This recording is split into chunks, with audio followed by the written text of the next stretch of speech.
As you all know, Weebly State School is about to undergo a major redevelopment. So, what does this mean for us, the educators of the school? This means that we need to consider the theoretical and practical components of all relevant learning spaces to effectively facilitate student learning.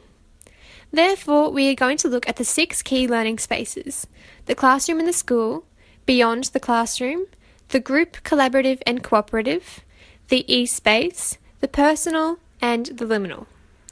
The strengths and weaknesses of all these 6 learning spaces in regards to teachers and students will be discussed, along with some approaches, strategies and resources that may help in effectively designing and implementing these spaces into your classroom. Firstly, let's look at the classroom in the school. As educators, we are tasked with creating an environment that students will find themselves in 5 days a week. Therefore, it is important that students enjoy the space we create, and that this space facilitates learning and is beneficial to all students. As Reed points out in her study, the classroom and the school environment needs to be welcoming. We need to make sure that the materials that we choose that affect the principles and elements of design provide a balance between overstimulating and understimulating students, as the design of our classrooms can either bore students or can distract and overwhelm them. Providing enough natural light in our classrooms is also essential, as this is critical to students' physical development. In ensuring that our classroom and school design meets the needs of all students in our class, an open plan layout would be largely beneficial. As Natasha Biddick explains, open plan classrooms provide opportunity for flexibility and smaller learning spaces for students to break away and work either independently or collaboratively. This design suits multiple different styles of learning and therefore will improve student outcome. In order for this to work, the whole school needs to work together to make it happen. Each classroom will need to be looked at to see if extra furniture or resources are needed, or if the layout of the desks, chairs, cushions and so forth need to be rearranged to create multiple learning spaces. We need to make sure that the content displayed on our walls is pedagogically relevant to what the students are learning. And windows are present in every classroom, so we need to ensure that those are open when possible to provide enough natural light. The strengths for teachers have already been mentioned, however some challenges include classroom noise management and being confined by the 4 walls. For students, some strengths is that the classroom is nearly a second home, where it is familiar and establishes routine. However, if badly designed, can be unmotivating or distracting. Next, we'll look at the learning space beyond the classroom. This learning space happens when students step outside of normal everyday routine and engage in sensory learning such as incursions or excursions. This can be especially beneficial to those students who don't respond particularly well to mainstream classrooms. It provides an opportunity for the students and the teacher to explore the outside world in a controlled and structured way. As Johnson explains, student learning is enhanced when the content is put into context and delivered in a new and exciting way. The strengths of this space for teachers include an opportunity for learning to take place in context, and often at the hands of more knowledgeable adults. Teachers may also learn a few things and take away ideas for further activity. However, teachers will need to be thoroughly prepared. They will need to have relevant permission slips and have done risk analysis, health and security checks. Behaviour management may also prove to be a challenge as students step away from the routine of the classroom. For students, the strengths this space provides for their learning is immense. It provides them with an opportunity to develop socially, emotionally and academically. However, some students may not be able to afford to go on excursions or incursions, or their parents may not feel comfortable with allowing them to go. It is important that we all try to incorporate as much learning beyond the classroom as possible. We must make sure that we plan well in advance and are well prepared. There are plenty of affordable incursions and excursions that we should look into to make the space more accessible to students. The next space we're going to look at is the group, collaborative and cooperative. This space is one where students work together and help each other in their learning. If implemented correctly, this form of learning has the potential to enormously benefit the students in your class. As we all know, social constructivism is a theory that knowledge is constructed through social interaction with others. This is vastly different to how students were taught a couple of centuries ago. It is important that teachers know the difference between group, collaborative, and cooperative learning, and know how and when to implement the learning space.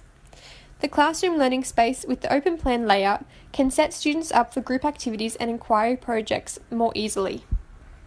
The strengths of this space for teachers is that it allows the teacher to take a step back, walk around the classroom and observe students. Smaller groups allow for a range of activities that you may not be able to do with an entire class. The cooperative space can especially benefit students as they are each given a specific task and know exactly what is expected of them.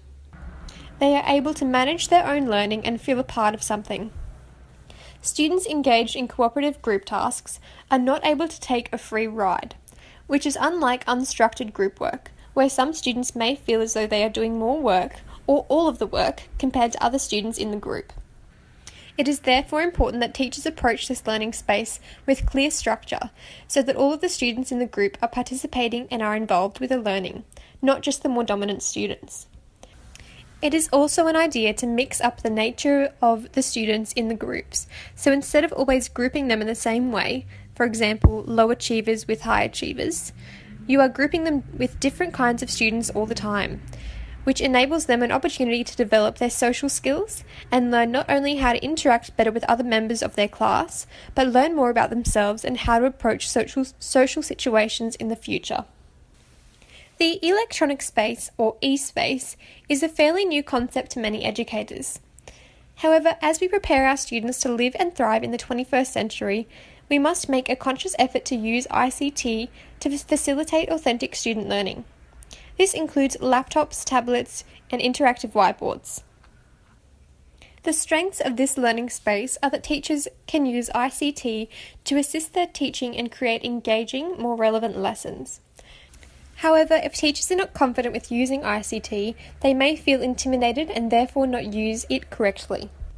For students, having sufficient ICT knowledge and skills will enable them to be more prepared for their future.